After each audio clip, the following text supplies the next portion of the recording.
I'm Lana. I've been the woman of the house since I was 12 when Mom passed.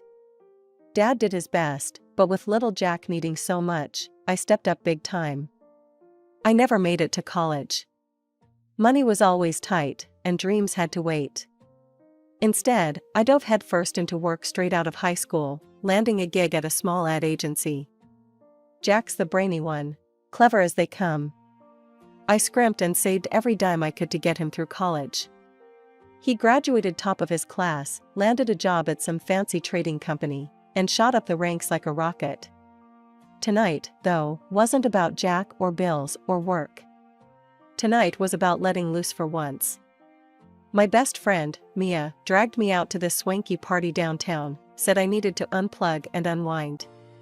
So here I was, squeezed into a dress I last wore when I thought low-rise jeans were a good idea, nursing a drink and feeling out of place among the glittering crowd.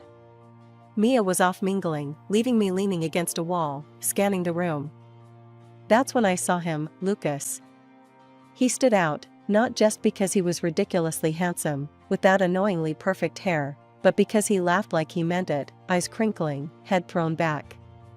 Way out of my league, right? But life's funny sometimes. He caught me staring, smiled, and walked over. My heart did a weird flip. Hi, I'm Lucas. I couldn't help but notice you from across the room, he said, voice smooth like he practiced it. I blinked, words stuck somewhere between my brain and my mouth. Lana. Hi. Enjoying the party, Lana? His eyes twinkled with genuine curiosity, not the bored politeness you'd expect at these things. It's all right. Not really my scene, you know? Too many ties and high heels, I muttered, feeling my cheeks heat up. He laughed, and it was like a warm blanket on a cold night. I hear you. I'm about ready to ditch the tie myself. So, what do you do when you're not critiquing fashion choices at fancy parties? Advertising. Well, more like wrangling ads and hoping people click on M more than they ignore M, I said, warming up to his easy demeanor. Sounds like a challenge. I'm in software myself. And speaking of challenges, how about we challenge each other to a dance? This party could use a little livening up, he offered, hand outstretched. The music was some kind of jazz electronic fusion, the beat just right. We moved awkwardly at first, but soon found a rhythm. By the end of the song, I was laughing, breathless, and surprised at how much fun I was having. As the party wrapped up, Lucas leaned in. Could I see you again? Maybe somewhere less sparkly? Sure, I blurted out, surprised at my own boldness. I'd like that. We exchanged numbers, and he flashed me another heart-stopping smile, before disappearing into the night. Walking home later, under the streetlights with the city quiet around me, I couldn't help but think maybe, just maybe, this was the start of something new. Since that party, me and Lucas had been pretty much inseparable. It felt like we'd known each other for ages, not just a few months. We'd go out for cheap eats, walk around the park, or just hang at my place, talking till it was way past decent bedtime hours. Lucas had this way of making everything seem interesting. It was a chilly Saturday when he said, "Hey, let's go for a drive." Sure, where to? I asked, pulling on my oldest, comfiest sneakers.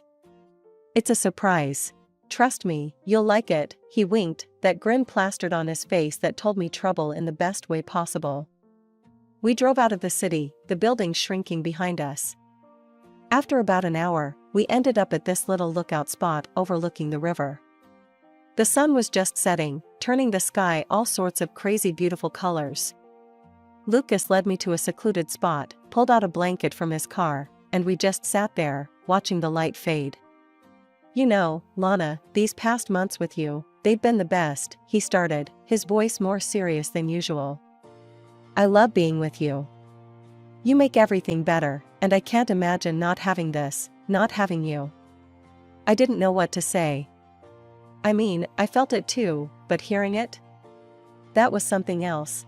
Lucas, Before I could finish, he reached into his jacket pocket and pulled out a small box. My heart skipped about a dozen beats. Lana, will you marry me? he asked, opening the box to reveal a ring that sparkled even in the fading light. I stared at him, then at the ring, and all I could think was how this wasn't my world. Fancy rings, proposals at sunset, that was stuff for other people, not me. But looking at Lucas, seeing him all nervous and hopeful, I realized that maybe, just maybe, it could be my world too. Yes, Lucas. Of course, yes. I laughed, the sound bubbly and a bit hysterical, even to my own ears.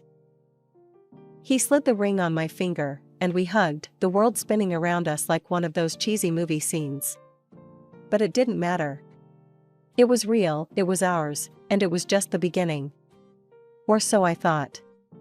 When we got back to my place, I called Jack first thing.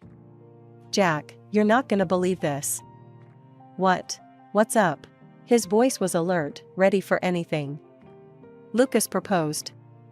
There was a pause, then. "He what?" "Holy, are you serious?" "As serious as I can be. I'm getting married, Jack." "Oh, Lana, that's incredible. I'm so happy for you. Lucas is a great guy. You two are gonna be amazing together." "Thanks, Jack. I think so too," I said, a smile so wide my face hurt. We talked a bit more, but I could tell Jack was genuinely stoked for me.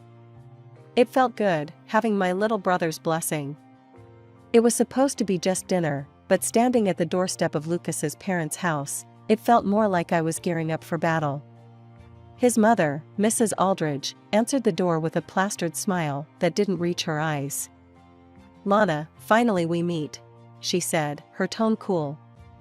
"Lucas has told us so little about you." I tried to smile, brushing off the chill her words left. "Thank you for having me, Mrs. Aldridge." "Oh, please, call me Diane," she insisted, but her voice was stiff, formal. The house was immaculate, like something out of a home decor magazine, and it made me self-conscious of every speck of dust I might have carried in. We moved into the living room, where Mr. Aldridge was already seated, looking up from his newspaper with a scrutinizing gaze. "So, you're the girl who's stolen my son's heart," he remarked, not unkindly. I nodded, managing a small "yes, sir," before settling into an armchair Lucas pointed out, feeling it swallow me whole. Diane didn't waste any time. As soon as we were seated, she began her interrogation, her questions sharp and her curiosity seeming more like an investigation. "Lana, Lucas mentioned you grew up locally. Tell me about your family." I cleared my throat, feeling Lucas's tense gaze on me. "Well, it's just been me, my dad, and my younger brother for a long time. My mom passed away when I was young." Diane's eyebrows rose slightly, and she exchanged a quick, unreadable look with her husband.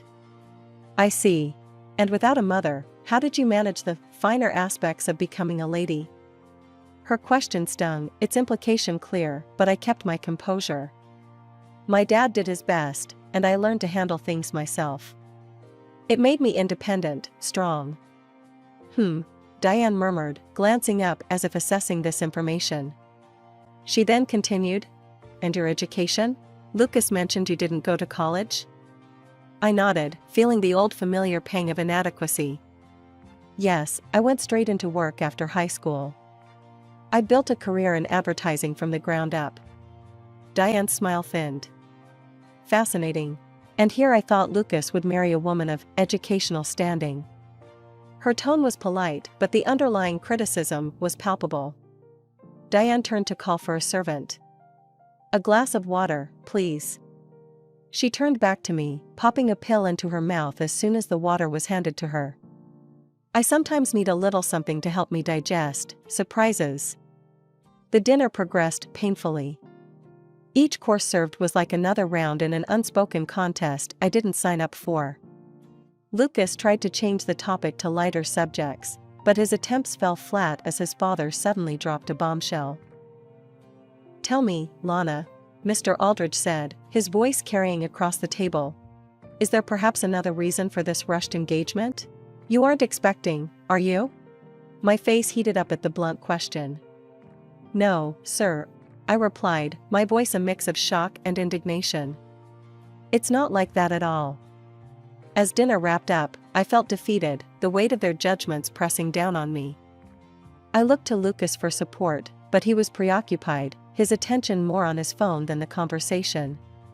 It hurt, seeing him so detached when I needed him most. The months leading up to the wedding were a blur of appointments, decisions, and constant second-guessing, mostly thanks to Diane. She had a knack for making the simplest choices feel like life or death decisions. Jack was my rock through all of it, always ready to lend an ear or a hand. Jack and I were in the middle of discussing table settings one afternoon when I got a call from her. I put her on speaker so Jack could listen in, a grimace forming on my face as I braced for the onslaught. "Lana, are you sure you want to go with these colors? I mean, they're a bit, well, plain, don't you think?" Diane's voice would always drip with a blend of disdain and false concern. "Diane, we thought these colors were neutral. Elegant." I tried to defend our choice, but my voice wavered under her scrutinizing tone. "Darling, neutral is just another word for boring. Remember, this wedding isn't just about you, it's about our family too. We have a reputation to uphold," Diane responded sharply. Jack rolled his eyes, mouthing, "Here we go again," as he listened. Frustrated, I suggested, "What about adding some brighter accents? Maybe some red napkins? They could really pop against the white tablecloths." There was a pause on the line. "Red? Are you serious? That's the epitome of tacky, Lana. Red is so garish. It's completely out of the question." Diane shot down the idea instantly. Yet, just a week later, at a meeting with the venue's event coordinator, Diane did a complete 180. "You know what would really stand out? Red napkins, and oh, let's not forget red flower vases for each table," she exclaimed with a flourish, as if it were her idea all along. I sat there, stunned, exchanging a bewildered look with the coordinator who seemed just as confused. Jack, who had tagged along, snickered under his breath. "She's unbelievable. Did you not say last week that red was tacky?" I couldn't help but confront her as politely as I could manage. Diane waved a dismissive hand. "Oh, I meant it's tacky if not done properly. But I trust this lovely lady to handle it with class," she cooed at the coordinator, completely ignoring my input. Later, I vented to Lucas about his mother's contradictory and controlling behavior. "She's driving me insane, Lucas. It's like she's doing this on purpose. Last week, red was tacky, and now it's her brilliant idea?" Lucas sighed, rubbing the back of his neck. "Lana, that's just how they are. They're set in their ways. We can't change them. You know how my mom likes to take charge. Maybe it's easier if we just let her have this one." I was flabbergasted. "Easier for who, Lucas? This is our wedding, not just a party she's throwing."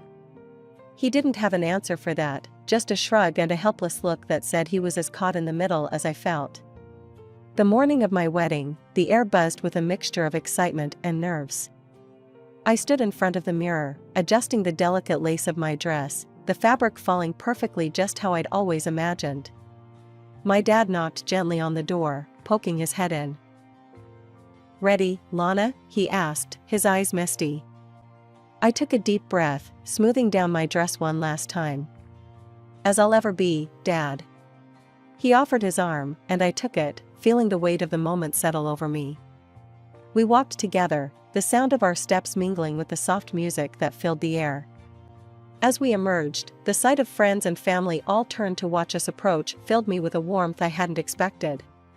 My dad squeezed my hand as we walked, his presence a calming force. Approaching the altar, my heart skipped a beat, but not just from seeing Lucas waiting there. His mother, Diane, was dressed entirely in black, her outfit more suited to a funeral than a wedding, complete with a large hat covered by a black veil. It was a shock, a stark contrast to the sea of cheerful colors around her. I glanced at Lucas, searching for some sign of reaction, but he stood there, stoic and seemingly oblivious to the absurdity of his mother's attire.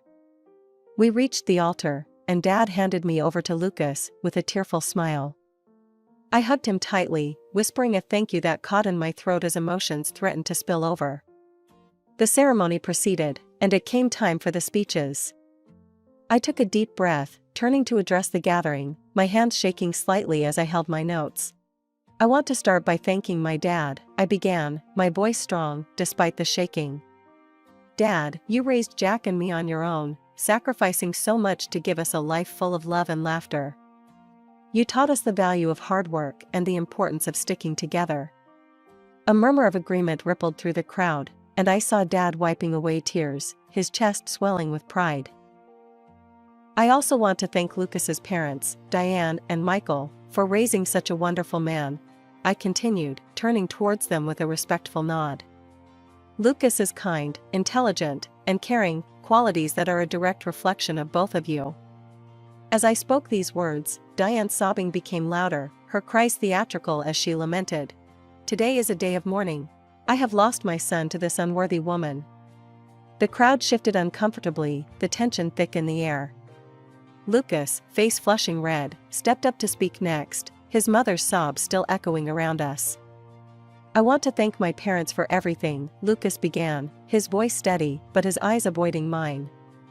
For your love, your guidance, and your unwavering support. As he continued, I felt a pang of hurt. He didn't mention my dad, not even a nod to his efforts or the bond we shared. Leaning closer, I whispered to Lucas, "You might want to thank my father too. It's only polite." Lucas barely glanced my way. His omission stung, a sharp reminder of the divides between our families, and the support I felt slipping away. A moment later, Diane, clad in her dark attire, rose from her seat with a flourish. The chatter around the room hushed as all eyes turned to her. She cleared her throat dramatically, holding up several sheets of paper. "I have something I must say to the bride," she announced, her voice piercing the tense silence. Everyone, including me, froze. It wasn't customary for the groom's mother to make such a speech, but there she was, stepping forward, a determined look in her eye. "Since meeting Lana," Diane began, her voice thick with emotion, "I have undergone considerable stress. The shock has been so severe that I've incurred expenses for psychological consultations and medication." The crowd murmured, some in sympathy, others in disbelief. She continued, "Therefore, I demand compensation for the emotional damage caused by this union." Diane then produced a document and a sleek pen from her purse, thrusting them towards me. "I require that you, Lana, sign a contract to pay us $7,000 monthly for a year to cover these costs." The room was so quiet you could hear a pin drop. I stared at her, my heart pounding, and then turned to Lucas, searching his face for any sign of objection. But instead, he nodded in agreement with his mother. "Lana, you need to respect the new family rules," Lucas stated loudly, enough for everyone to hear. "Please sign the document." I felt like I was in a nightmare, my legs rooted to the spot. Before I could process the humiliation, Jack, who had been a silent spectator until now, stood up and strode towards me. His face was set, his jaw clenched. "This is ridiculous." Jack's voice boomed across the hall. He snatched the document and pen from Diane's hands and tossed them onto a nearby table. "I won't let anyone treat my sister this way." He turned to address the crowd, his voice filled with passion. "Everyone, I thank you for being here on what should have been a joyous occasion. But I cannot stand by and watch as my sister is insulted and demeaned." Jack paused, his gaze sweeping over the guests, then landing on me with softness. "Lana sacrificed her education for me. She worked to ensure I could succeed, and today, I plan to thank her by gifting the newlyweds an apartment and sending my new in-laws on a world trip." The murmurs grew louder, a mix of shock and support bubbling in the room. However, Jack's voice grew stern. "Seeing how they've treated her, I can't allow this marriage to proceed. Lana deserves better." He stepped forward, placing a protective arm around my shoulders. "There will be no wedding today. Please, take your gifts and go home. The apartment and the trip will go to my sister, she deserves a vacation." The room erupted in applause, some guests standing to clap louder. The echoes of applause were still ringing in the hall when Mr. Thompson, the president of the company where my brother worked, stepped up to the altar. Ladies and gentlemen, Mr. Thompson began, his voice firm and carrying effortlessly. I'm here not just as a spectator but as someone who has seen firsthand the kind of character and dedication Lana has instilled in her brother, Jack. He nodded towards me, a serious look on his face. Turning to my father, he extended his hand, which Dad shook, overwhelmed by the unfolding events. Sir, you've raised a remarkable daughter and a son who stands by his family with unwavering loyalty and integrity. The room filled with another round of subdued applause. Mr. Thompson then turned sharply towards Lucas, who was already looking quite shaken. And now, to you, Lucas. Lucas's face was pale, his eyes darting nervously. Lucas, I offered you a position in our company at the recommendation of Jack, Mr. Thompson continued, his tone hardening. However, in light of today's revelations and your apparent lack of respect and support for your would-be wife, I must set new rules for our company. Effective immediately, I am withdrawing my offer of employment to you. The room gasped, the weight of his words not lost on anyone, especially not on Lucas, who staggered slightly as if he'd been physically hit. Lucas's mother burst into loud, wailing sobs. This is all your fault, she screamed at me, pointing a trembling finger. You've ruined my son's career. As the guests began to disperse, the atmosphere was thick with a mix of shock and support. Some approached to offer their condolences, others their congratulations for dodging a bullet. Lucas stood off to the side, his figure slumped, the realization of his losses sinking in. Jack, ever the protector, didn't leave my side. Come on, Lana. Let's get you out of here and to your new apartment. You need a fresh start, away from all this drama. When we arrived at the apartment Jack had gifted me, I was taken aback by the modern layout and the comforting ambience. Jack, this is amazing, I murmured, taking in the view from the large living room window. It's all yours, Lana. No strings attached, no unfair compromises. Just a place where you can be yourself and figure out what you want next, Jack said, draping an arm around my shoulders. 3 months had whisked by since the day that should have tied me down, but instead set me free. Here I was, miles away from home, on a journey around the world with Dad and Jack, the very trip Jack intended for those who never deserved it. As our plane cut through the clouds toward our next destination, I couldn't help but feel the vast distance from everything that had tried to confine me. Jack nudged me as I stared out the window. Thinking about how high we are, or just daydreaming about pastries from that Parisian cafe? I laughed, shaking my head. Honestly, just enjoying the distance from all the drama. The conversation drifted to lighter topics, laughter filling the spaces between us.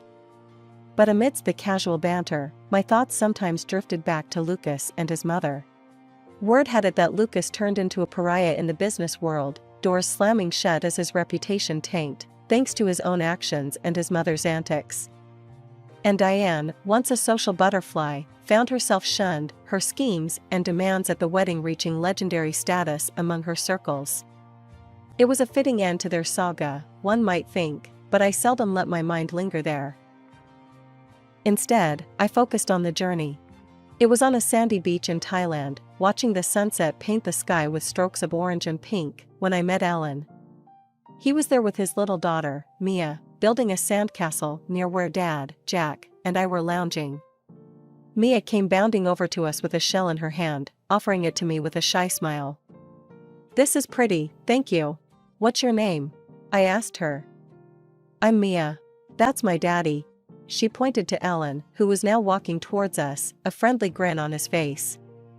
Hope she's not bothering you, Alan said as he reached us, his voice warm. Not at all, I replied, handing Mia back her shell.